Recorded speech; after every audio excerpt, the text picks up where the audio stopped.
Merit certificate देते हैं खासतौर पे एनपीओस को, just to encourage them to be transparent. और एनपीओ के लिए कोई खास आपकी रिक्वायरमेंट्स हैं या जनरल रिक्वायरमेंट्स ही हैं?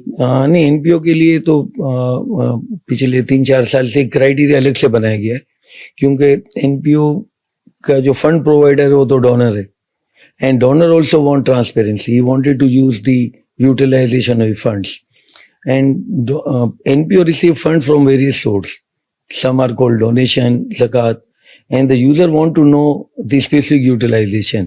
It was lacking a bit, so our institute took an initiative by developing an standard, and it was done by our accounting standard board, which includes representative of Pakistan Stock Exchange, Ministry of Finance, SECB also, and later this was authenticated and approved by SECB also.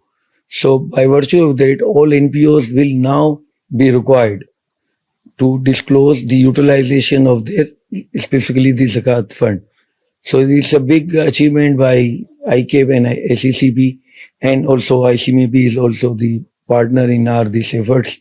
So because of that, NPOs will have more transparencies, and this area was not addressed earlier now, and the criteria of NPO has some specific requirement, and one specific requirement was inserted in the criteria that they should prepare cash flow under direct method, because direct method is more revealing.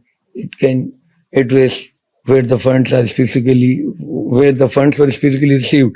Are these being used for that purpose or not? About 24 years ago, our institute's technical committee issued an ATR 17, which address the issue of issuing a specific audit report for NPOs.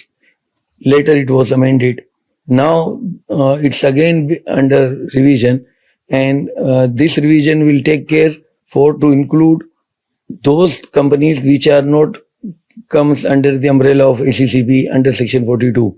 So it may be applied, this disclosures requirement, for society company NPOs which are registered under Societies Act and under Trust Act. So ATR 17 will take care of the disclosure requirement for this type of NPOs also.